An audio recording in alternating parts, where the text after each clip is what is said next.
tardes. Empezamos la semana, es que estuvo larga la reunión sobre seguridad, la que hacemos todos los días de 6 a 7 y ahora se prolongó por varios temas. Pero bueno, ya vamos a informar. Como todos los lunes, el doctor Ricardo Sheffield va a informarnos sobre quién es quién en los precios de los combustibles. Y luego abrimos para preguntas y respuestas. Muy buenos días, señor presidente. Buenos días a todas y a todos ustedes. ¿Quiénes tienen los precios de los combustibles? Tenemos el precio promedio la semana pasada para la gasolina regular en 21 pesos con 71 centavos. Otra vez esta semana 100% de incentivo en el IEPS, quiere decir que no vamos a pagar IEPS en la gasolina. 23 pesos con 61 centavos en la Premium, también con un incentivo del 100%. Y 23 pesos con 6 centavos por litro de diésel, también esta semana con un 100% de incentivo. Si hacemos un corte el 21 de abril, el precio de la mezcla mexicana de petróleo, $101 con 68 centavos. Las tres marcas que dieron más caro en promedio la semana pasada, el producto fue Repco, Winstar y Chevron. Y las tres que fueron aliadas de los consumidores en esta semana que pasó fue G500, ExxonMobil y Orsan, que les agradecemos que sean aliadas de los consumidores. Vamos a verlo ahora por regiones. BP, Hidrocarburos Campeche, en Escárcega, Campeche, tuvo el precio más alto, 23 pesos con 39 centavos por litro de regular, con el margen más alto. Estos angelitos le estaban subiendo nada más la semana pasada 3 pesos con 41 centavos, comparados con los 22 centavos de Petro Laguna en Gómez Palacio, Durango, a 21 pesos con 20 centavos el litro. Ustedes ven, entre menor el margen, mejor el precio que nos dan a los consumidores. Por eso esta información nos empodera para decidir en dónde podemos comprar a un mejor precio los combustibles. Petro 7, en el caso de la Premium, a 25 pesos con 19 centavos por litro en Juárez, Nuevo León, un margen de 2 pesos 92 centavos contra los 16 centavos de margen que tiene franquicia Pemex en Veracruz, que le permite dar un precio al público para la Premium de 21 pesos con 85 centavos. Y ahora, en el caso del diésel, BP en Carmen, Campeche, tiene un precio de 24 pesos con 69 centavos, un margen de 3 pesos con 11 centavos, y franquicia Pemex en Tuxtla Gutiérrez, Chiapas, con un precio al público de 22 pesos 45 centavos, tiene un margen de 16 centavos. Ustedes pueden ver en cada una de las 8 regiones del país quién tiene el precio más alto y el más bajo, pero en la app de litro por litro lo pueden ver a detalle donde ustedes viven. En la región, en la colonia, en la zona de la ciudad en la que ustedes viven, pueden determinar dónde les conviene comprar, quiénes son los que dan más económico, que son aliados de los consumidores, y quiénes son las gasolineras que se pasan de rosca en cada zona. Vamos a ver ahora el tema de verificaciones. Atendimos 187 denuncias precisamente presentadas a través de la app de litro por litro y realizamos 173 visitas y o verificaciones. 6 se negaron a ser verificadas y 4 las encontramos con irregularidades. Irregularidades que también deben de estar ocultando estas gasolineras que no se dejaron verificar. Estación de Servicio Esmeralda en el Salto Jalisco, Super Servicio en Chapultepec, Estado de México, Leonila Calderón Vargas en Teapulco, Hidalgo, Combustibles Apaseo en Apaseo el Alto, Guanajuato, también Grupo Gasolinero Los Apaseos en Apaseo el Alto, Guanajuato. Ya mis paisanos de Apaseo el Alto no se están dejando verificar. Lo único que se están ganando es una multa de entrada de 800,000 pesos y aparte vamos a verificarlos con el apoyo de la Guardia Nacional. Y Gasolinera Huaxtla en el Arenal, Jalisco, que tampoco se dejó verificar. Estas dos, incluso el personal se encerró, ya ahora parece que esa es una instrucción que les dará algún mal consejero, supuesto abogado, se encerraron en la oficina y decían que no había servicio, que por eso no nos podían atender, y en la que sí pudimos entrar fue en Uruapan, Michoacán, donde encontramos en todas las bombas, otra vez estos aparatejos, los diablitos, los rastrillos, que solo se usan y si están presentes en la bomba, es para robar a los consumidores. Y aquí tenemos cómo se hizo la cadena de custodia con la Fiscalía General de la República, porque ahí ya estamos hablando de la comisión de un delito. Si no tomamos en cuenta el margen, la gasolina más barata la encontramos en Minatitlán, Veracruz, de la regular a 20 pesos con 19 centavos el litro en Servifácil, y en móvil a 20 pesos con 24 centavos en Tampico, Tamaulipas. Las más caras, 24 pesos con 30 centavos en Matehuala, San Luis Potosí, y 23 pesos con 99 centavos en Mascota, Jalisco, esta gasolinera en Mascota que le encanta pasarse de rosca, abusando de que son de los pocos proveedores en la zona. De la Premium, la más barata, 21 pesos con 69 centavos de franquicia Pemex en Altamira, Tamaulipas, y 21 pesos con 85 centavos de franquicia Pemex en Veracruz. Las más caras, las dos de BP para la Premium en Iztapalapa, Ciudad de México, y otra más en Iztapalapa, aquí en la Ciudad de México. Estas dos ubicaciones de BP. BP es ahora el que está dando más caro aquí en el Valle de México. Piénsenle, apóyenos a los consumidores. Finalmente, eso es lo que los hace fuertes como proveedores. Dice, la más barata, 21.99 de Servifácil en Chinameca, Veracruz, y 22 pesos con 9 centavos de franquicia Pemex en Veracruz. Las más caras, 25.99, esto es de Quick Gas en Culiacán, Sinaloa, y de Smart Gas en Culiacán, Sinaloa, en 25.99, otra vez se andan alocando con los precios en Culiacán. Vamos a tomar más medidas en esa zona y también seguimos revisando el tema de los servicios sanitarios, de que estén limpios y que de preferencia no los cobren. Vamos ahora a ver el gas LP. Si hacemos un corte el 20 de abril, el precio promedio convertido a kilos fue de 30 pesos con 30 centavos por kilo, mientras que el promedio de las 145 regiones en México fue de 25 pesos con 11 centavos, más de 5 pesos de diferencia con el precio internacional. El mismo 20 de abril, convertido a pesos y por litros, 16 pesos con 18 centavos el precio internacional, 13 pesos con 52 centavos por litro el de estacionarios en nuestro país en las 145 regiones, un poquito más de 2 pesos abajo del precio internacional. Y vamos a ver cómo siguen existiendo proveedores que están por debajo del precio máximo. Tenemos ejemplos en Coahuila, en el Estado de México, en Michoacán, en Chihuahua, en Sinaloa, en San Luis Potosí y en Jalisco. Un ejemplo, Servigas Río Grande, en Morelos, Coahuila,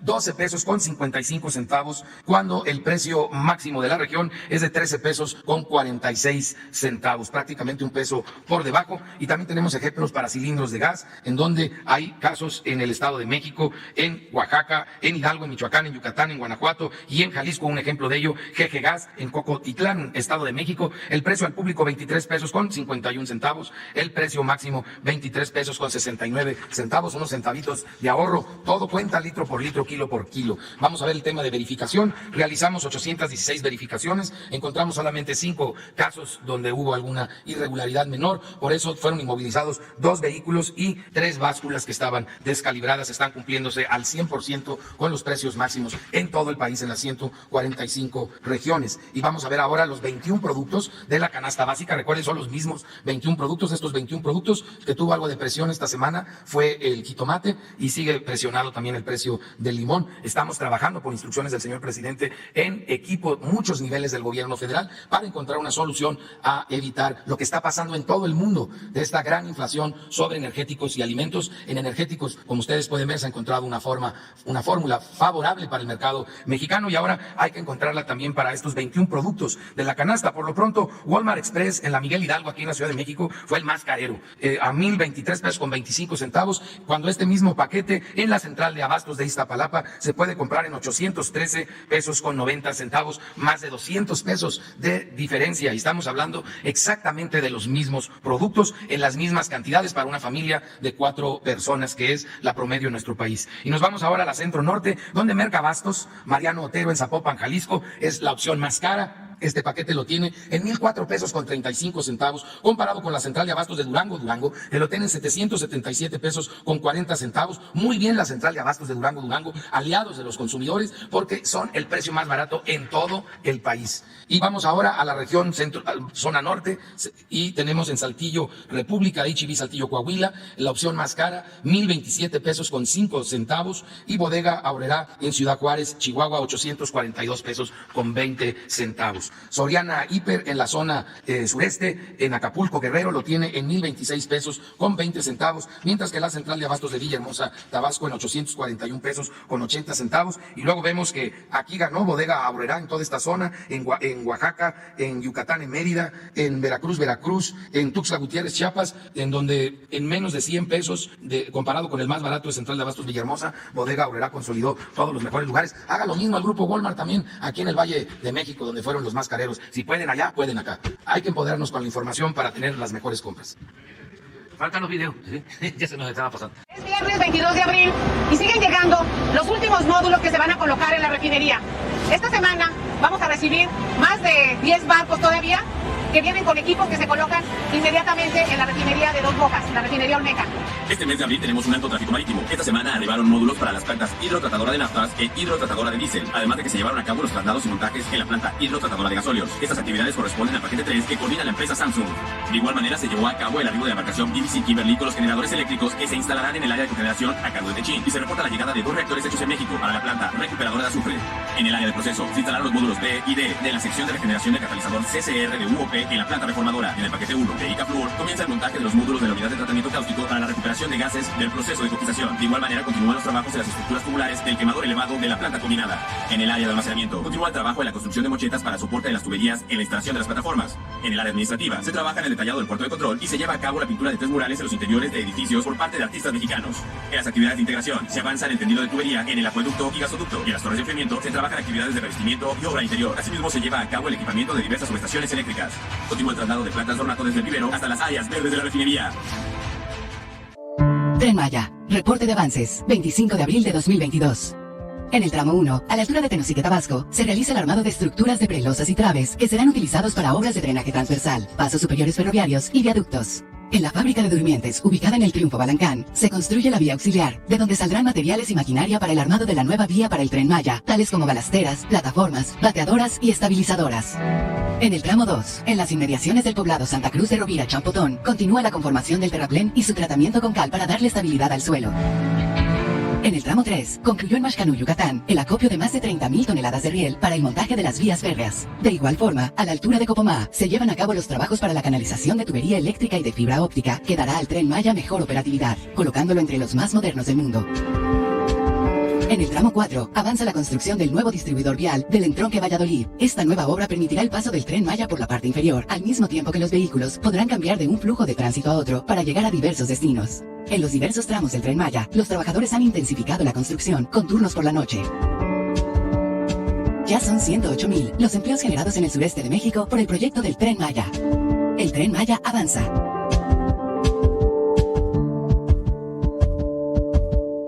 Construcción del tren interurbano México-Toluca. Reporte semanal. Vía catenaria y obra electromecánica. Avance 61%. Bitúnel. Se realiza la instalación del sistema de catenaria de tipo rígida para la alimentación de energía a los trenes. Tramo 3, 17 kilómetros. Avance de obra 56%. VIP La Venta. Se instalaron las últimas 2 traves prefabricadas de concreto en este viaducto. Frente 9. Avanza la habilitación y armado del acero de refuerzo, así como la colocación de la cibra del capitán del apoyo 137. Viaducto Especial Santa Fe. Continúa la perforación de pilas de cimentación profunda para el cruce sobre la autopista México-Toluca a la salida de la estación Santa Fe. Viaducto Atilantado. Se trabaja en las pilas de cimentación del puente atilantado y continúa la reubicación de obras hidráulicas, construcción de pilas para protección de excavaciones y entubamiento del río Tacubaya. Viaducto en doble voladizo. Terminó la demolición de los elementos que interferían con la construcción de la cimentación del apoyo 1, habiéndose iniciado la perforación de las pilas complementarias. Estación Vasco de Quiroga. Se coloca la autosimbra en el claro 8-9 y se prepara el acero de refuerzo para la superestructura. Lanzadora de dovelas. Concluyeron los apoyos provisionales y se coloca el acero de refuerzo y la simbra del capitán del apoyo T5-90. Estación Observatorio. Continúa la perforación, armado del acero de refuerzo y colado de concreto para la cimentación del lado sur. Secretaría de Infraestructura, Comunicaciones y Transportes. La Comisión Nacional del Agua informa los avances de los trabajos de construcción del Parque Ecológico Lago de Texcoco. En el lago Nuevo Carrillo se continúa con los trabajos de colocación de enrocado en la cara interior del bordo perimetral. Se da mantenimiento a 2.300.000 piezas de plantas herbáceas y 200.000 árboles para su próxima siembra en distintos espacios del parque. En la Ciénega de San Juan concluyó la construcción de pabellones de madera para el avistamiento de aves. También se encuentran listos los bordos para contención de agua que, al mismo tiempo, funcionarán como ciclovías y senderos peatonales. Se llevan a cabo trabajos de conformación de terraplenes para el desplante de barreras rompevientos. Asimismo, se desarrollan actividades de geotecnia en campo y se ejecutan trabajos de trazo de los ejes constructivos principales en las plataformas donde se desplantará el equipamiento deportivo. También se realizan actividades de banqueo de árboles y rescate de vegetación de la región. A la fecha, se ha generado más de 2.800 empleos en la construcción del parque. Con ello, avanza la recuperación ambiental de la región en beneficio de los habitantes del Valle de México. Muy bien. 3, 2, 3, 4, 5, 6. Empezamos y luego vamos para atrás. Buenos días, presidente. Gracias. Preguntarle ayer, el expresidente Trump, en un meeting, dio su versión del episodio aquel cuando amenazó con imponer aranceles a las mercancías mexicanas. Hizo alarde incluso de que logró doblar al gobierno mexicano y decía que usted le cae bien a pesar de que es socialista. Preguntarle su opinión sobre estas declaraciones. Pues a mí me cae bien el presidente Trump, aunque es capitalista. Lo cierto es que nos entendimos y fue bueno para las dos naciones. Ahora estoy sintiendo que se está hablando más de México en Estados Unidos y es importante que los mexicanos sepamos el por qué. Este año van a haber elecciones en Estados Unidos. Se va a renovar una parte del Senado y también van a haber elecciones de gobernador en algunas entidades de la Unión Americana. Entonces, tanto los de un partido como de otro están queriendo, y ojalá y cambien de parecer, poner a México en sus temas de debate, con lo migratorio, tratando de sacar raja de las fobias racistas, discriminatorias, que existen en Estados Unidos y en todo el mundo. Entonces, es muy bueno que se sepa que nosotros no vamos a permitir a ningún partido de los dos de Estados Unidos, ni a ningún candidato, que utilicen a México como piñata y que nos van a tener que tratar con respeto. ¿Cómo lo hacemos nosotros? Que somos respetuosos con otros pueblos y con otros gobiernos. También decirle a nuestros paisanos que tienen origen mexicano y que votan en Estados Unidos, y no solo a los mexicanos, a todos los hispanos, que tienen también ciudadanía estadounidense, para que si se maltrata a México o a algún país de América Latina, del Caribe, no voten por esos partidos y por esos candidatos, sean del Partido Demócrata o sean del Partido Republicano. Que no olviden sus orígenes, lo que dice la canción de Rubén Blade, que no lo olviden, de que no quiere a su patria, no quiere a su madre. Entonces vamos a estar aquí pendientes, y cuando alguien se exceda y ofenda, lo vamos a señalar, para que nuestros paisanos nos ayuden, porque son 40 millones los mexicanos que viven en Estados Unidos, de la comunidad hispana más grande, 40 millones. Los hermanos cubanos son 4 millones, los puertorriqueños, nuestros hermanos, también 5 millones. Ese es el orden. México en primer lugar, 40 millones, Puerto Rico y Cuba. Pero lo mismo, tenemos que defender a nuestros paisanos latinoamericanos, de El Salvador, de Honduras, de Guatemala, de todo el continente. Eso es lo que puedo comentar sobre esa declaración. Fue muy buena la relación. Para los que quieran saber más sobre cómo fue la relación con el presidente Trump, voy a hacer aquí publicidad. Lo escribí en mi último libro y está muy puntual, a detalle. ¿Le faltó el respeto, Donald Trump, con estas declaraciones? No, ¿Se excedió? no, ¿Lo no. considera así? No, él es así. Y hay que ver las circunstancias. No voy yo a polemizar sobre eso. En mi libro cuento cómo fue la relación, porque también los conservadores de nuestro país, internacionalistas, ¿no?, exageran. Ya ven cómo cambian de chaqueta. Se vuelven feministas, defensores de derechos humanos, ambientalistas, nacionalistas, en este caso, por ejemplo, defensores de los intereses extranjeros. Bueno, ayer vi un mensaje de Krause, hasta de La Palma, de Reforma. Pero todo esto es porque están inconformes con la transformación del país. No quieren al pueblo de México, no quieren a la gente humilde, a la gente pobre. No les gusta el pueblo raso, son muy elitistas, son conservadores. Nada más piensan en la cúpula. Quisieran que no hubiese democracia, sino que se tuviese un sistema político oligárquico. Esa es su verdadera postura política, pero simulan porque son muy hipócritas. Entonces se hacen pasar por demócratas, pero no lo son. Ellos quisieran un gobierno para los ricos, que el gobierno fuese un comité al servicio, como era antes, de una minoría, y que ellos también sacaran provecho, porque cuánto se llevaba Krause del presupuesto y los medios de información del presupuesto se entregaba en publicidad como 10,000 millones de pesos a los medios, y a los grupos de intelectuales orgánicos se les trataba muy bien, y a los integrantes de asociaciones supuestamente no gubernamentales de la sociedad civil, lo mismo. Entonces todo eso se terminó, ya no hay corrupción y están muy molestos. Por cierto, creen que les iba yo a mostrar lo del departamento que compró Loret de Mola, y ya tenemos la información, a ver si la pones. Pero no es lo único, su familia tiene como 12 departamentos, él tiene pues una mansión en Valle de Bravo de cerca de 40,000 metros cuadrados, que vale una fortuna. Pero esto es nada más una muestra, y voy a seguir esperando que dé a conocer cuánto tiene, porque este departamento lo compró, creo que en 2019, su abogado, una finísima persona, notario público, Morales Lechuga. ¿En dónde está? No, pues en Polanco. ¿Saben cómo salimos en Polanco cuando hay votación? No sacamos ni el 10% de los votos. Como se dice en el béisbol, paliza, porque pues aquí viven, no todos desde luego, no quiero generalizar, pero sí muchos, aspirantes a FIFI y beneficiarios del régimen de corrupción, de injusticias, de privilegios que imperó, que dominó, que se impuso por más de 3 décadas. ¿Cuánto vale? ¿No dice el precio más o menos? 48 millones, es lo que pagó. ¿No eran 24? Aparte, 48 millones. ¿Y cuánto vale actualmente eso? A ver, ¿no tienen una muestra de cómo es? No, pues sí, se rayó. Este está más abajo, o sea, él tiene más altura, más nivel, más nivelito. ¿Cuánto vale este? 122 millones. Pero que aclare él ya, todo eso.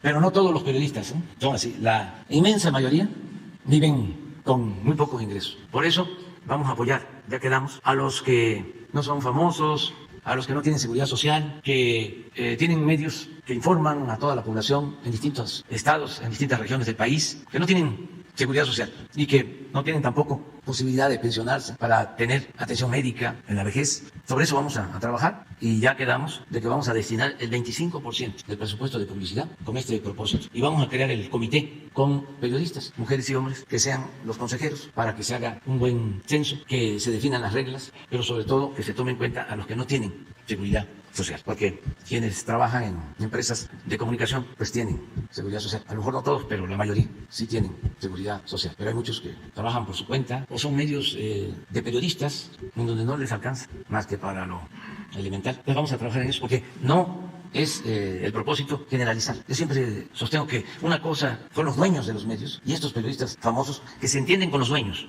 porque en cada medio de comunicación empresarial tienen a uno, a dos, a tres, a cuatro famosos, ¿no? Y también ahí en esos mismos medios hay quienes no son famosos y les pagan muy pocos, pero Loret ya lo hemos visto, creo que gana 35 millones al año, como 3 millones de pesos al mes, 3 millones de pesos. O sea, no sé, pero debe de estar ganando como 15 o 20 veces más que el presidente. Entonces todo esto es lo que está cambiando y va a seguir cambiando. Adelante. Sí, presidente, le quiero preguntar, hoy se publica en Milenio también que en una ampliación de declaración Emilio Lozoya dice que fue el propio expresidente Enrique Peña Nieto quien le ordenó dar el soborno a Ricardo Anaya para la aprobación de la reforma energética. Preguntarle si usted sabía de esta declaración que ha hecho, si tendría que pues demostrarlo y cómo van las conversaciones para un eventual acuerdo reparatorio entre Pemex y Emilio Lozoya.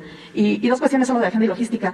¿Por qué se canceló la reunión con los ambientalistas, que estaba bueno, con los activistas que estaban para hoy? ¿Y cómo se va a mover allá en la gira de Centroamérica? ¿En qué tipo de vuelos? Gracias. Bueno, sobre esa declaración no tengo conocimiento, pero yo creo que el secretario de Gobernación podría informar hoy mismo.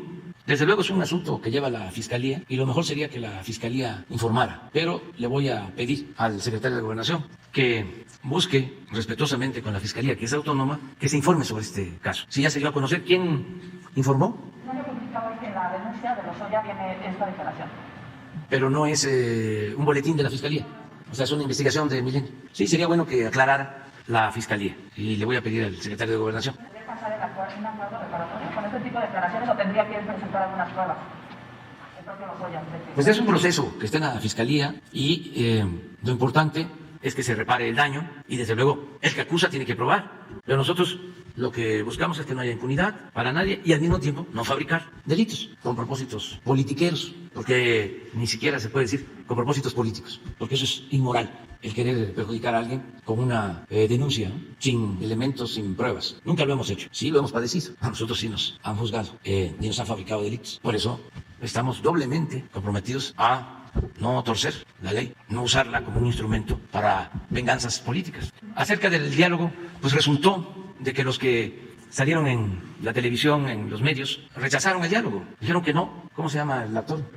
Eugenio Derbez y otros. Y querían que recibiéramos a ambientalistas reales o supuestos también, que no sabemos y que incluso tenemos ciertas dudas sobre su actuación. Entonces lo mejor para que no nos usen, porque ya sería el colmo, ¿no? Que los conservadores corruptos quisieran utilizarnos. Lo mejor es que los atienda la Secretaría del Medio Ambiente, el director de Fonatur, que es el responsable de la obra del Tren Maya, y también les estamos pidiendo que dialoguen con las comunidades, porque donde no hay derecho de vía obtenido desde los años 50 del siglo pasado, por donde pasaba el tren del sureste, donde no es así y se está abriendo una brecha nueva para el paso del tren, la construcción del Tren Maya, pues se está llegando a acuerdos. Se llevó a cabo una consulta, varias consultas, asambleas ejidales. Entonces se cuenta con todas las anuencias de ejidatarios, de pequeños propietarios. Los amparos no son de los propietarios, son de estos grupos. Entonces, que vayan a dialogar con los campesinos, las comunidades, un poco lo que vimos aquí. ¿Por qué no vuelves a poner el video de Jacinto Pá?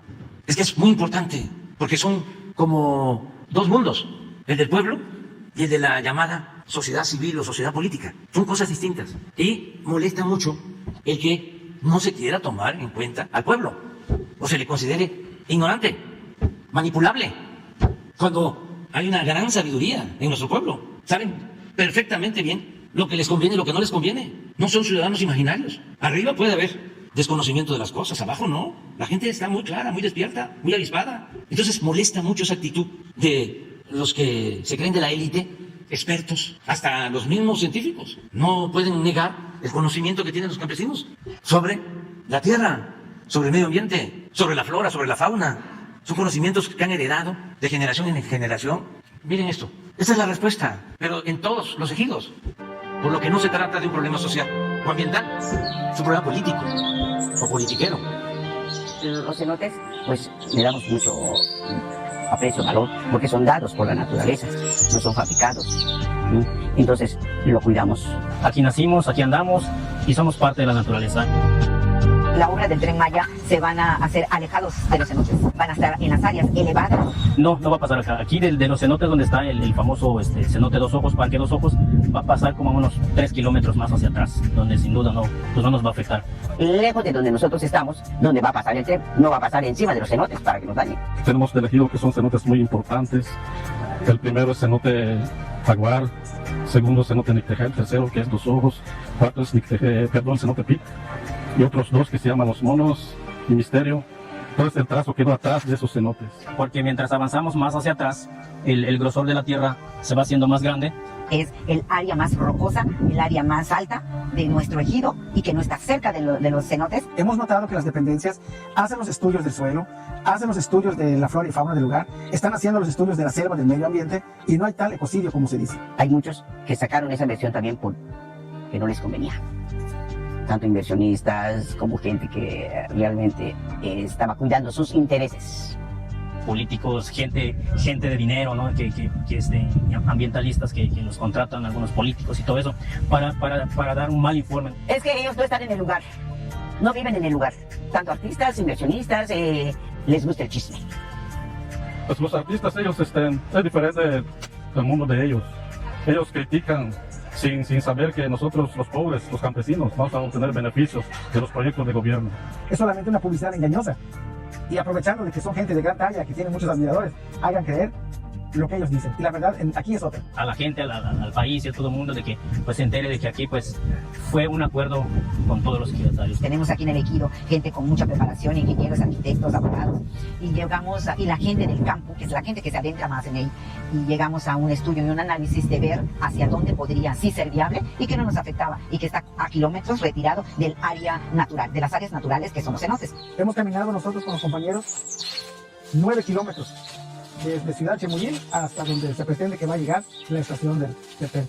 Físicamente entramos con los topógrafos para abrir el trazo, para checar el trazo. Fueron como unos 2 meses de diálogo, meses de trabajo, no hubo nada de imposición. Aquí la gente se tomó el acuerdo y tomó esa decisión. Los ejidatarios fueron los que decidieron para ese proyecto. No nos negamos a que haya un tren porque se está beneficiando el pueblo. A mí me da mucho gusto y satisfacción de saber que es una empresa netamente de los mexicanos, de nosotros, que los recursos que genere, que lo que vaya a conllevar el desarrollo es de la nación, es de nosotros. Que seamos los primeros que vamos a ver que pase el tren por acá y viajemos en ello. Vamos, súbete al tren. Súbete al tren. Súbete al tren. Súbete al tren. Naken, te haga el cacaco. Súbete al tren. Sí, de una vez, miren, el Tren Maya no va a afectar ningún cenote, ningún río submarino, pero sí hay quienes han afectado cenotes y ríos submarinos, los pseudos ambientalistas y artistas no protestan. Les voy a poner una foto, a ver si la consigues, de Derbez inaugurando un hotel en Xcaret. Esa empresa turística, Xcaret, sí ha hecho trabajos de unir cenotes, de desviar ríos, y vi una foto en donde quien inaugura uno de los hoteles de Xcaret es Derbez. ¿En qué quedamos? Hay un doble rasero.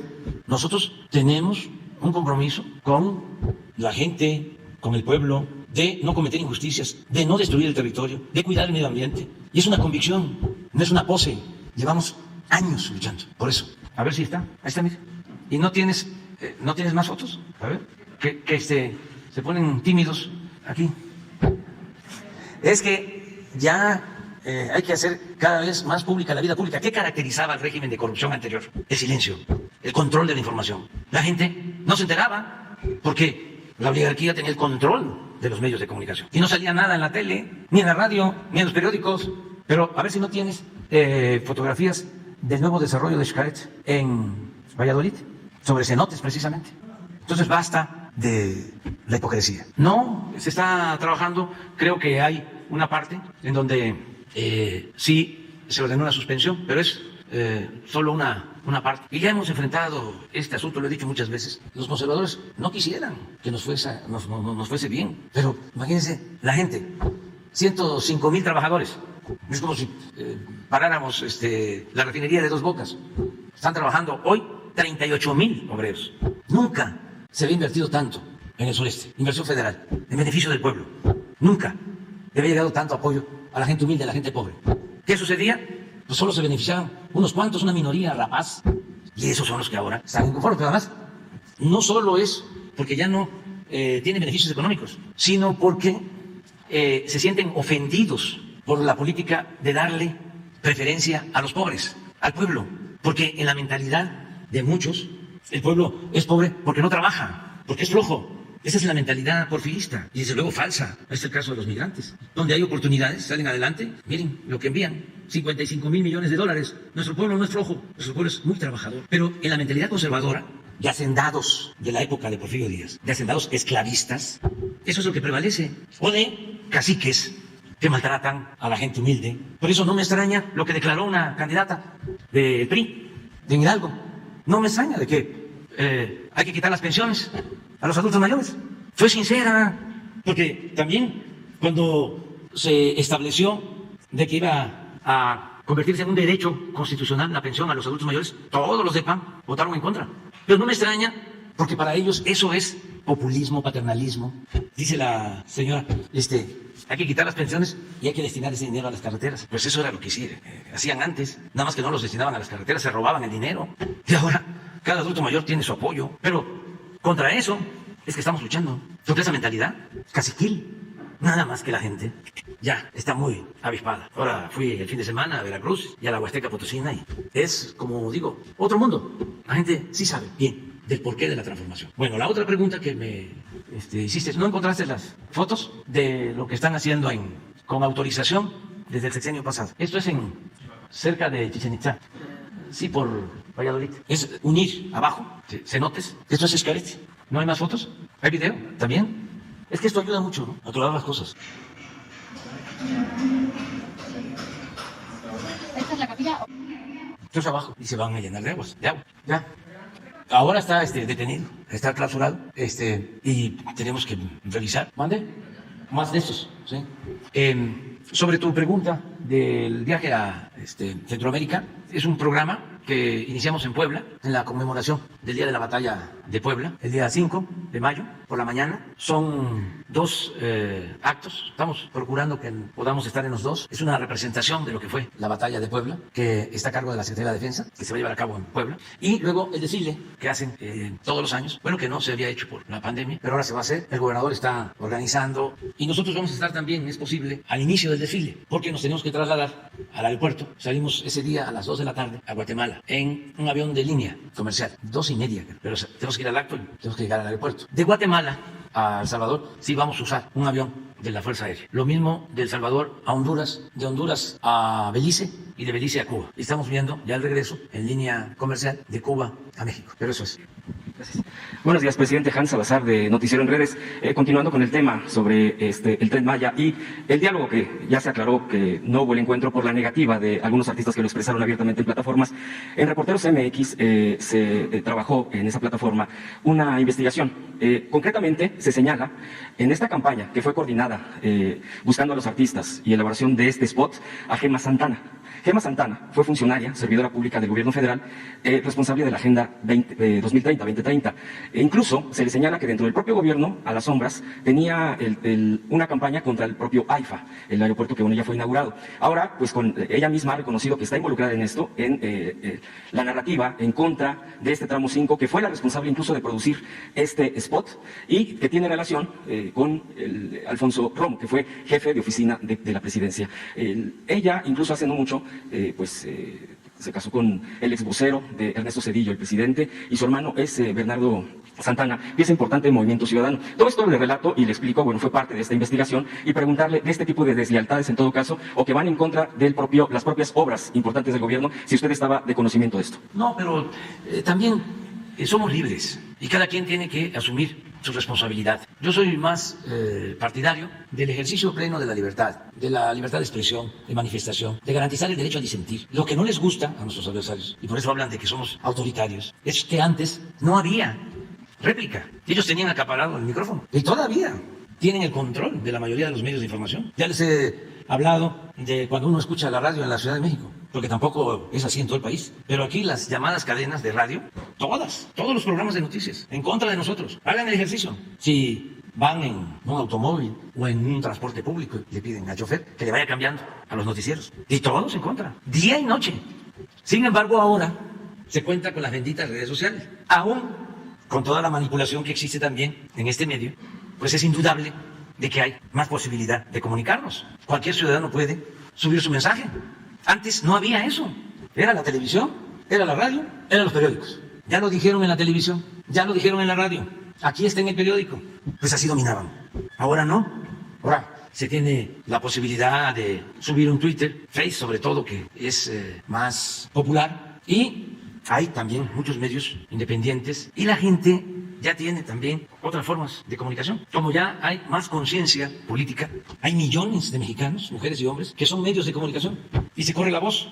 Entonces, no hay que preocuparse tanto si existen gentes que incluso desde el mismo gobierno actúan en contra del proyecto de transformación, porque no funciona. Ya hubo un cambio, ya es otra la realidad. Eso también no lo quieren aceptar los de la élite. Entonces quisieran que fuese como antes, pero ya no se puede poner vino nuevo en botellas viejas. Y ya las campañas de antes que destruían a opositores, una campaña de estas con artistas famosos, es como para que cambiara de pensar, que convencieran a los campesinos de Quintana Roo, de Yucatán, de Campeche. Pues no, al contrario, más reafirman el que hay quienes están a favor de mantener un gobierno de privilegios. Ahora sí que la gente se siente empoderada y eso es la democracia. Y en cuanto a nosotros, acaba de dar a conocer la semana pasada la última encuesta, una empresa estadounidense. Voy a presumir, ofrezco disculpas a los voceros del conservadurismo. Les voy a presumir. Todo esto porque es un homenaje al pueblo de México, al grado de conciencia de nuestro pueblo, a la inteligencia de nuestro pueblo. Nuestro pueblo es sabio. ¿No tienen la encuesta? Esto fue pasando lo de la elección, la consulta.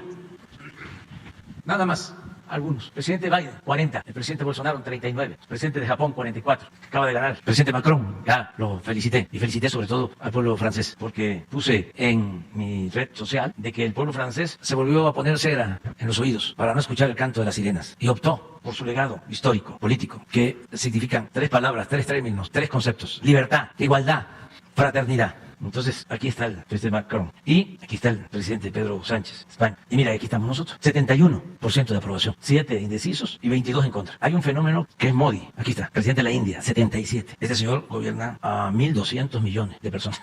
Y 77. 5 o 6, no, 5 y 18 en contra. Solo una vez estuve, pero él no estaba tan alto. Y eso por medio punto, arriba de él. Pero vamos bien, vamos bien. Entonces, todo esto lo informo porque la mañanera, y también voy a seguir presumiendo, la ven muchos, no solo en México, también nuestros paisanos en Estados Unidos y en otras partes del mundo. Eso es lo que puedo comentarte.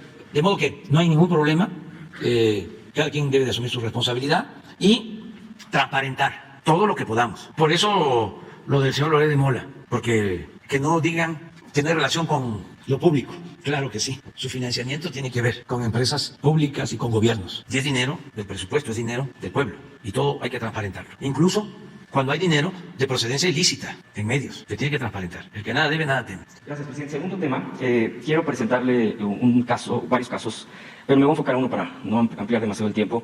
Traigo unos documentos sobre lo que es la corrupción en caminos y puentes federales. Esto es a nivel de casetas, las casetas de cobro, de peaje. Son documentos oficiales donde, nos hacen llegar esta información en el contexto de que hubo las modificaciones del outsourcing y que se dieron nuevas instrucciones para la contratación del personal, a mucha gente de las casetas se les dejó fuera. Hay un documento interno, acá también lo traigo, se lo voy a entregar, de Comunicaciones y Transportes, donde se indica el procedimiento para la nueva contratación. Sin embargo, de acuerdo a las versiones de los trabajadores, nunca se aplicó. Es decir, el filtro de exámenes, de perfil, etcétera. Y sin embargo, se aprovechó para hacer a un lado a gente que venía, quizá no al 100%, pero mucha gente que venía trabajando de manera más honesta, y a partir de esto, bueno, pues estos documentos. Esto tiene que ver con el tema de corrupción, de acuerdo a estos documentos y a los señalamientos, desde el nivel, decía yo, de las propias casetas. Estamos hablando de mandos en las propias casetas, los responsables, mandos medios, hasta ahí. Habría que indagar mucho más hacia arriba, si es que esto se conoce. Este documento, por ejemplo, esto me lo entregó alguien que era el responsable de turno de una de las casetas en el sureste de México. Es un informe donde se detalla cómo una empresa, la empresa Transportes JCO, elude con un modus operandi y consiste en golpear la barrera con el frente del tractocamión y arrojar dinero a los cajeros y eludir la cuota. Tirando un billete de 100 pesos con una moneda dentro, ya sea de 1 o 2 pesos, el lugar donde se han encontrado dinero es en la plataforma del carril, así como en los espolones antes y después de la cabina. Se eluden en convoy, en 2, 3 y hasta 4 unidades. El carril donde se eluden es mayormente en el carril 4A. Estoy hablando de la Sánchez Magallanes, que es al sureste. Esta empresa que transporta material de Petróleos Mexicanos en contenedores, en el costado de los tractocamiones indican que son unidades que trabajan a la empresa Waterford. Se dicen unidades detectadas, las cuales son las que lideran los convoys. Es decir, entran o pasan en grupo, en convoy, y arrojan esto porque es un modus operandi para no pagar los 300 pesos. Y pagan esto. Hay una denuncia aquí también, aquí viene incluso la hora de cada una de las detectados, las fotografías. Este es un expediente, este es un estudio interno del propio Caminos y Puentes Federales. Entonces, se negocian los lugares, las casetas que van en los extremos, que es donde pasan los camiones de tonelaje alto. Entonces, esto es de acuerdo obviamente a un asunto con administradores, responsables de turno y subgerentes operativos. Entonces, aquí está la información, presidente. Viene el documento también, le decía yo, de cuál era el procedimiento y que se ha incumplido, también de acuerdo a los trabajadores. Se les ha hecho a un lado, y aquí vienen varias denuncias incluso de abuso de autoridad interna, porque estos responsables pues ya llevan bastante tiempo enquistados en estos lugares, y la gente que fue pues hecha a un lado no son pocos, son bastantes, y tienen bastantes denuncias, de hecho están haciendo lo propio. Y aquí también entrego una de las tarjetas, una copia de quién está, uno de los que están cobrando por entrar a Caminos y Puentes Federales. Es decir, aquí viene un asunto de pagar por la plaza y de incluso nepotismo. Entonces, le dejo la información y preguntarle si usted está enterado de esto, estos detalles. Aquí está la información, es oficial, y preguntarle qué procedería al respecto, presidente. Bueno, un propósito del gobierno desde que iniciamos es desterrar la corrupción, porque eso es lo que más daño ha causado a México. No es pandemia, es peste, es lo peor. Es la causa principal de la pobreza, de la desigualdad, de la violencia. Entonces, estamos desde el principio combatiendo la corrupción, de arriba a abajo, no permitiendo arriba, porque eso era lo peor, el mal ejemplo. Siento que hemos avanzado bastante, mucho, en el combate a la corrupción, pero todavía falta seguir limpiando, porque fueron siglos de corrupción, y sobre todo el último periodo, del 82 a 2018, 36 años, del periodo neoliberal, se dedicaron a saquear, a robar. Entonces, lleva tiempo limpiar. Lo importante es no cansarnos y seguir denunciando y seguir combatiendo la corrupción. Porque, entre otras cosas, y eso es también importante que se considere, si se acaba la corrupción, tenemos fondos para el desarrollo. Cuando hay corrupción, el presupuesto no alcanza para beneficiar al pueblo, se lo roban. La corrupción hay que combatirla no solo por razones éticas o morales, sino porque es mucho lo que se va por el caño de la corrupción. Nosotros podemos hacer obras sin deuda porque no hay corrupción. ¿Cómo podríamos haber hecho el nuevo aeropuerto con corrupción si estaba estimado el aeropuerto de Texcoco en 300,000 millones y hicimos el nuevo aeropuerto Felipe Ángeles en 75,000? Aún pagando a las empresas que ya tenían contrato 100,000 millones, tenemos un ahorro de 125,000 millones de pesos. Y así puedo hablar de cuánto se le daba, por ejemplo, a Antorcha Campesina, a los dirigentes, cada año, 15, 20,000 millones de pesos. Ahora se entrega el dinero de manera directa a la gente. Lo que hablábamos de los medios de información. Había un fideicomiso en donde los impuestos que se cobran a los turistas supuestamente se utilizaban para la promoción turística. Pues no, era dinero que se utilizaba para publicidad del gobierno. A las empresas de comunicación se les pagaba de ese dinero. No había ninguna promoción turística. ¿Cuánto significaba ese dinero? Pues también como 10,000 millones de pesos. Imagínense que encontramos que habían oficinas en las principales ciudades del mundo, supuestamente para promover a México. Se llamaban ProMéxico, en Londres, en Nueva York, en Madrid. ¿Y para qué están las embajadas? Todo eso y muchas cosas más. La corrupción en aduanas. Todavía estamos batallando con lo del huachicol, porque es de todos los días. Traíamos un promedio de 4 o 5 mil barriles diarios de robo de gasolina, si se nos está subiendo, y ahí estamos, se nos está subiendo a 6. Pero encontramos que se robaban 80,000 barriles diarios. Lo de Capufe, claro, hay una gran corrupción, solo el manejo de casetas. Habían grupos que tomaban las casetas y cobraban, y de eso sacaban muchísimo dinero. Todo eso se ha ido corrigiendo. Ya les puedo decir que las casetas que estaban tomadas en Nayarit, en Sinaloa, en Sonora, nos falta una, ya se liberaron. Las casetas para Puebla, las casetas para Hidalgo, las casetas para Morelos. Entonces, todo eso se está corrigiendo. Y antes, los que se dedicaban a hacer estas acciones ilícitas, pues decían de que si robaban arriba, ¿por qué ellos no iban a hacer lo mismo? Ahora se les dice, ya no se roba arriba. Y para que no quede duda, yo acabo de pasar por casetas de Capufe y pagamos. Claro, porque hice el recorrido de Veracruz hasta San Luis Potosí por carretera, y hay algunas casetas de Capufe por carreteras y sobre todo puentes, y pagamos. Entonces, si paga el presidente, ¿por qué no van a pagar los demás? Es como los impuestos. Yo tengo que pagar los impuestos como todos. ¿Por qué no van a pagar los demás? Antes, los de arriba no pagaban impuestos o se les devolvía. Pero no estamos hablando de poco. Devoluciones de miles de millones de pesos. Todo eso es corrupción. Entonces, nos das esa información porque la directora de Capufe, Elsa Deites, es una mujer honrada, pero seguramente está batallando porque son estructuras, en algunos casos viciadas, no todos los trabajadores también, porque hay gente honrada, pero sí hay unos vivales. Entonces nos das toda la información y se va a revisar, se va a analizar. ¿Y por qué la corrupción en el gobierno? También tiene que ver mucho con los servidores públicos y con las convicciones de los servidores públicos. Es cuando no les gusta a los conservadores hipócritas, cuando pongo el ejemplo de que no es lo mismo Rosa Isela, secretaria de Seguridad Pública, que García Luna. Pues sí, no es lo mismo el que estaba en Capufe que el Sabeites, el que estaba en la administración anterior o en la anterior. Y es muy importante también, muy importante, el seguir moralizando. Por eso el cambio generacional tiene que apoyarse, sostenerse en la moralización de la vida pública, en purificar la vida pública. Los jóvenes que se dediquen al noble oficio de la política tienen que entender que la política es un imperativo ético y que no es para robar, es para servir. Entonces eso se está dando. Yo estoy viendo jóvenes que tienen una actitud distinta y eso va a ayudar mucho a que el cambio, la transformación, se mantenga en el tiempo y se debe de ir avanzando. Porque ese también fue un problema, una mala herencia del periodo neoliberal. No se formaron servidores públicos honestos, con mística, con deseos de servir al pueblo, sino era llegar a los cargos para sacar provecho personal, para enriquecerse, para tener departamentos como ese de Loret de Mola, o departamentos en el extranjero, o grandes mansiones, o después de venir de abajo, terminar viviendo en una mansión en las Lomas. No, eso no es la política, eso no, eso es corrupción, eso es una distorsión de lo que debe ser el servicio público. Y eso hay que seguirlo combatiendo todos los días, no permitirlo, denunciarlo. Por eso es muy importante la función de ustedes, donde vean que hay actos de corrupción, denunciarlo, no quedarse callados, porque sí, todos tenemos que ayudar. ¿Sí? ¿Con Jesús? Sí, ella lo va a ver, Elsa Deites. Sí, de acuerdo. Acá quedamos, Después va tú, ahorita. Presidente, buenos días. Manuel Godínez, de La Opinión de México, Sol Yucatán y Sol Quintana Roo.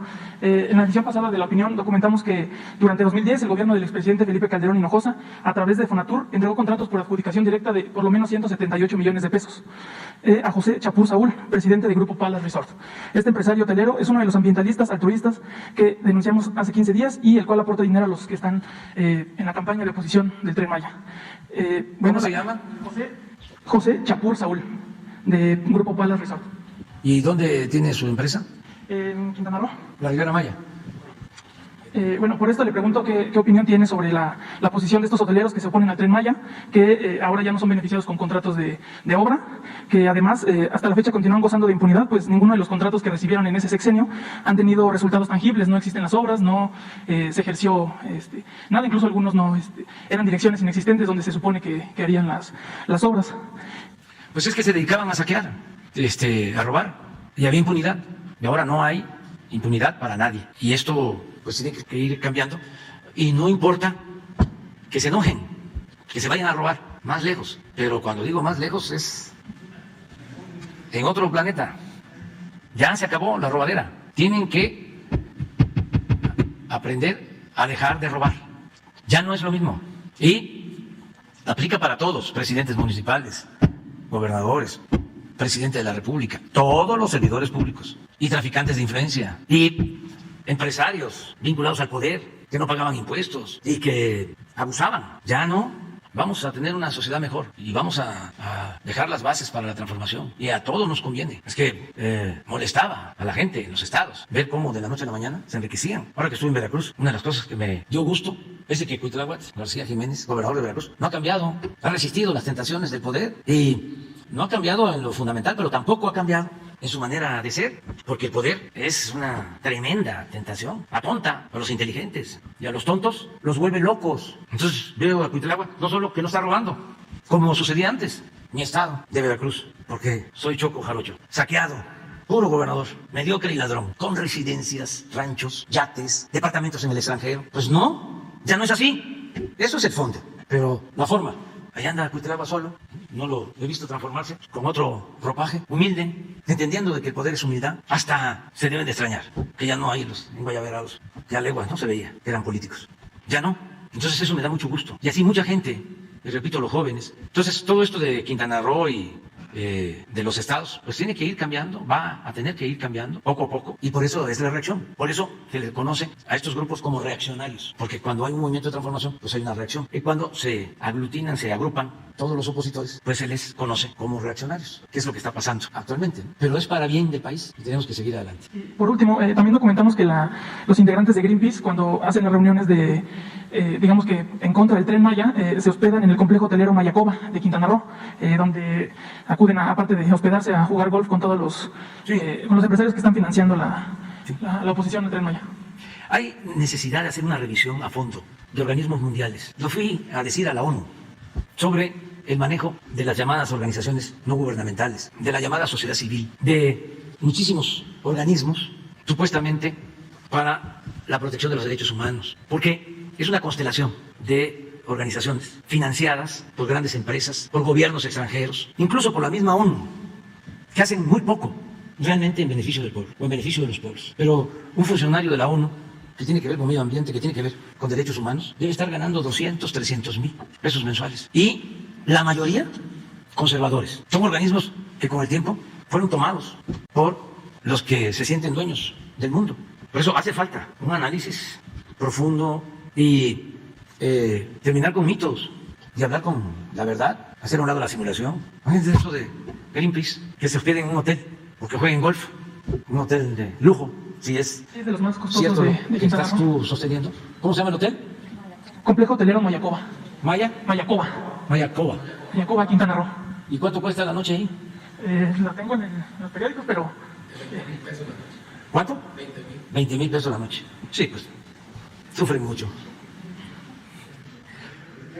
Entonces, todo eso hay que revisarlo y no dejarse apantallar. Y cuando se lucha por una causa justa, hay que mantener las convicciones. Ahí sí, ser como Juárez, intransigente en la defensa de los principios. Juárez nunca perdió la fe en la causa que defendía. ¿Ya no recibirán ninguna concesión estos empresarios? No, o sea, concesiones que destruyan el medio ambiente, no. No hemos dado una concesión para la minería. No se ha usado el mecanismo de extracción de hidrocarburos, el fracking. No hemos permitido la entrada del maíz transgénico. Estamos creando parques naturales para los de Greenpeace, para los ambientalistas, verdaderos o falsos. México, repito, es el país del mundo con el programa de reforestación más importante.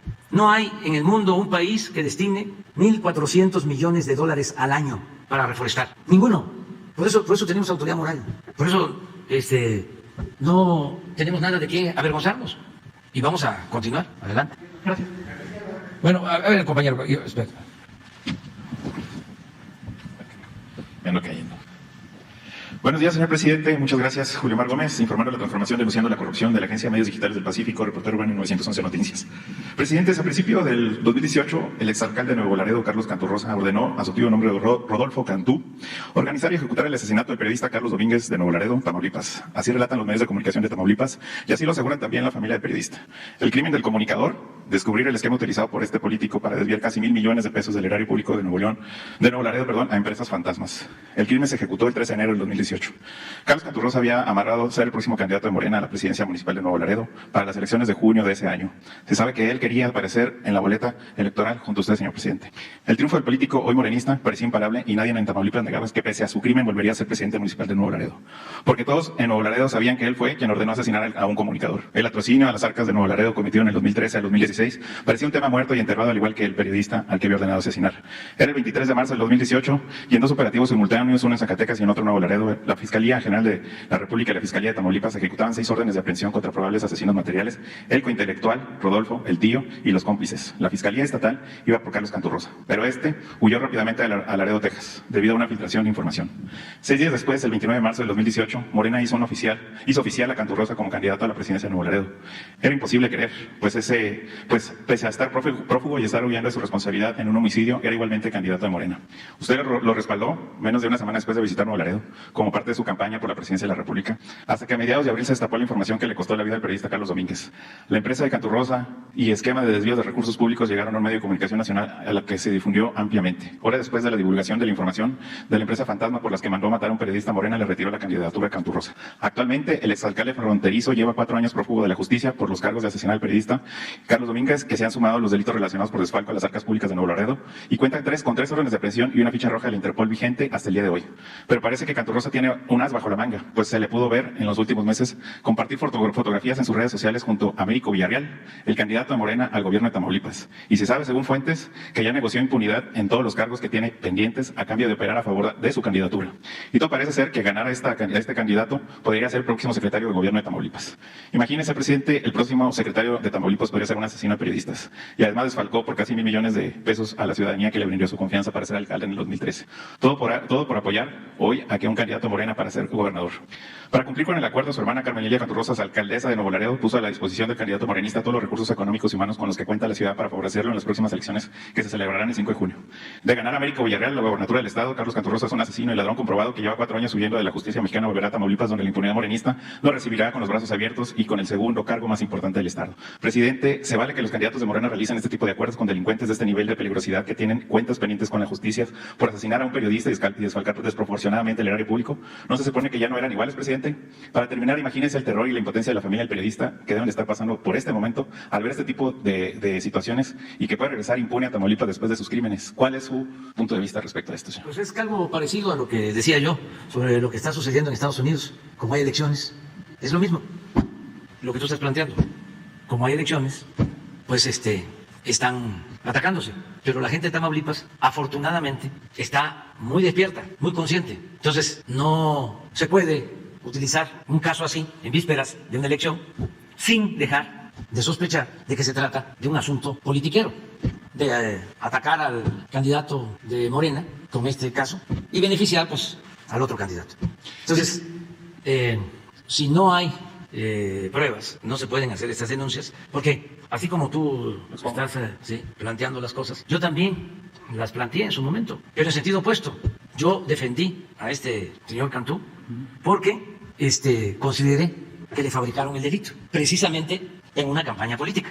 Y así te podría hablar de muchos casos en donde nosotros no usamos eso para perjudicar a nadie. Acabo de estar en San Luis. Me dijeron de que la solución para que no llegara el actual gobernador estaba en mis manos, porque el actual gobernador había estado en la cárcel y que era cosa nada más de ventilar el asunto.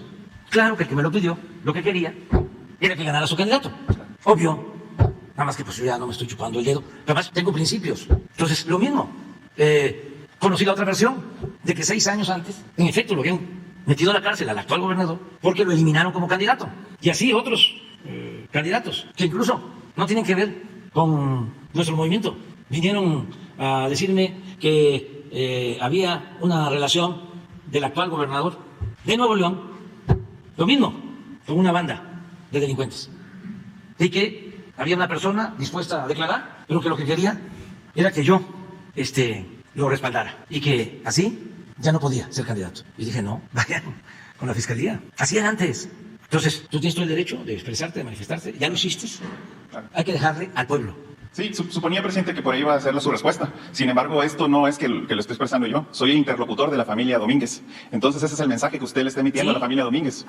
Y a las víctimas de las agresiones a periodistas y demás. Sí. Y a todos que no dejen de pedir justicia, pero que no se dejen también utilizar por los que trafican con el dolor humano. Gente perversa.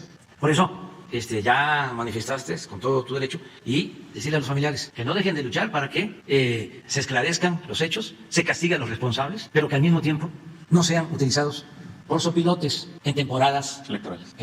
Bueno, ese es el mensaje. Yo creo que sería conveniente también hacer un llamado a la Procuraduría, a la Fiscalía General de la República y a la Procuraduría para que mediante usted, pues se haga la justicia, ¿no? Porque sí. No, es de las víctimas estar solicitándolo, yo creo que por medio de usted, yo creo que sería conveniente. Sí. Todo lo que nosotros podamos hacer para que se esclarezcan estos casos y se castiguen a los responsables.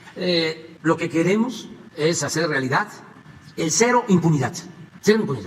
Y vamos a seguir con eso. Bien, por último, presidente, tengamos información en mi medio, que en el 2021 el Instituto Mexicano de Seguro Social compró solo cubrebocas más de 800 millones de pesos a una empresa denominada Galia Textil. Esta empresa ha sido la más favorecida del sector durante la pandemia y para la compra de insumos médicos. Galia Textil dejó fuera a otros competidores del mercado que incluso producían cubrebocas y otros insumos con precios de por piezas y al mayoría hasta el 25% a lo que esta empresa facturó en el sector salud. En pocas palabras, el sector salud adquirió cubrebocas y otros insumos que en su momento no cumplían con los estándares ni los requerimientos que marcaban la norma internacional para una protección adecuada. Casualmente, esta empresa no contaba con permiso ni las certificaciones y no les exigieron la ficha técnica. Al día de hoy, empresas que lleva más de 1,300,000 pesos en asignaciones directas durante la pandemia. Hoy por todo México hay bodegas con millones de cubrebocas de calidad idóneas para ser usados en hospitales y que pudieran haberse ayudado a salvar vidas en la emergencia en la emergencia sanitaria, pero que nunca se lograron vender ni llegaron a los hospitales, afectando seriamente a estos empresarios que quisieron ayudar al país produciendo estos tan necesarios insumos a precios por piezas que oscilaban de 20 a 25 pesos. Presidente, solicitaría a la Secretaría de la Función Pública una investigación auditoria sobre el método y criterios que se utilizaron para la adjudicación de compras de cubrebocas e insumos médicos durante la pandemia. Señor presidente, para serle sincero, tengo contratos, tengo evidencia y tengo mucho más allá de esta investigación de quiénes y cómo se hicieron estos contratos y siguen siendo la misma dinámica y procedimientos que se utilizaban de amiguismos, de que el director del Instituto Mexicano de Seguro Social tendría favoritismos, que tenía incluso los propietarios de algunas empresas que hicieron contratos con el Instituto Mexicano de Seguro Social son cercanos a usted y esto pues obviamente nos pone en riesgo siempre que hacemos investigaciones. ¿Por qué no nos daría usted mejor un informe de cómo se llevó a cabo esa dinámica de la adquisición? Pero yo no tengo nadie cercano. No, usted no, pues, proveedor, pero sí los secretarios. No, usted no, claro que no, pero el gabinete me refiero. Yo no soy rata. No. O sea, lo que estás planteando lo puede aclarar el director del Seguro Social, José Robledo, con tu información. Claro que sí. Y otra nada más a veces que usted hace encargos al vocero, por ejemplo, Jesús Ramírez, desde la conferencia de Cuernavaca tengo pendiente lo de la contratación, de la licitación, de la termoeléctrica en Baja California Sur, que no me ha llegado todavía. Sí. Pues ya tiene algunos meses con esto. Sí. Lo de SOE hoy mismo. Sí. Incluso que reciba al compañero.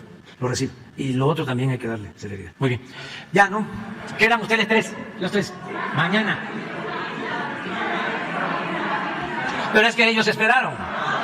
Sin lista. Bueno, mañana me doy cuenta. Y hoy no hubo equidad de género porque faltaron mujeres. Mañana vamos como mujeres. Hoy tengo algunas reuniones, no tengo reuniones para tratar lo de la inflación. Vamos bien en recaudación, vamos bien en generación de empleo, el peso está resistiendo, y vamos a dar una opción, una alternativa. Mejor dicho, se va a poner en marcha un programa para enfrentar la inflación. En eso estamos. Fíjense lo importante del sector público, que todo esto nos sirva de experiencia. Como en lo energético tiene más presencia el sector público, Pemex, la Comisión Federal de Electricidad, que querían desaparecer los tecnócratas neoliberales, dejando todo el mercado del sector energético a las empresas, sobre todo extranjeras. ¿Cómo hemos cuidado eso? Ahora con la inflación no tenemos aumentos de precios. Y con relación a Estados Unidos, nosotros tenemos una inflación en energéticos de 0.6 y ellos tienen una inflación en energéticos de 2.5.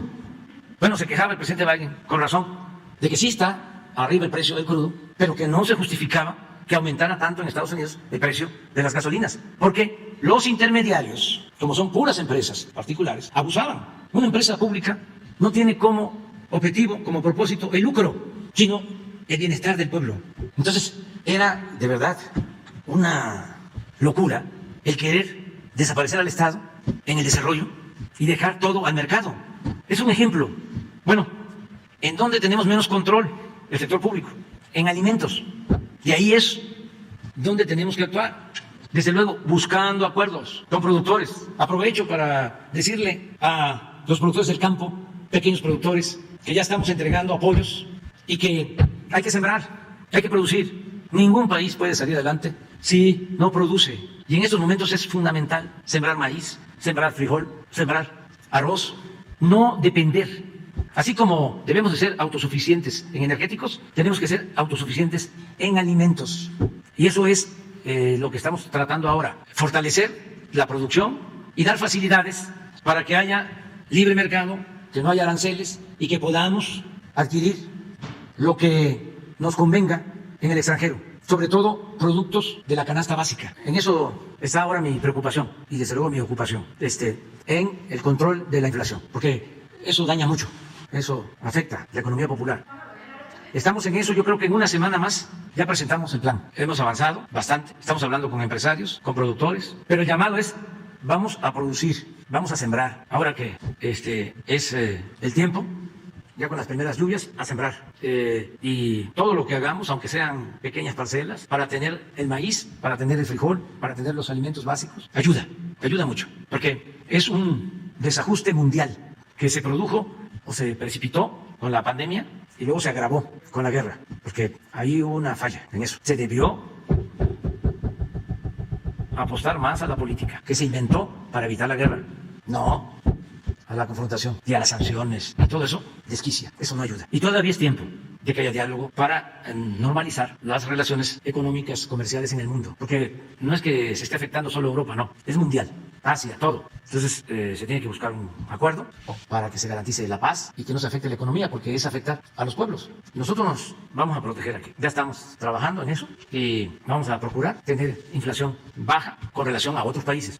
Pero es un fenómeno mundial. Por eso también es otro llamado de atención. Imagínense lo absurdo de plantear, como lo hicieron, de que en un mundo globalizado no importaba producir, porque se podía comprar en el extranjero lo que se necesitara. Eso lo dijo, entre otros, el secretario de Hacienda de Salinas, cuando la apertura comercial indiscriminada, sin límites, cuando pusieron a competir al productor nacional con los productores del extranjero en condiciones de desigualdad, porque en el extranjero los productores reciben apoyos, subsidios, créditos baratos, y aquí los dejaron abandonados a su suerte. Entonces hay que regresar a políticas de apoyo al campo, a los productores, lo que estamos haciendo, pero se requiere más, porque se creó mucha dependencia. Entonces, para eso vamos a tener la reunión de hoy y otras más.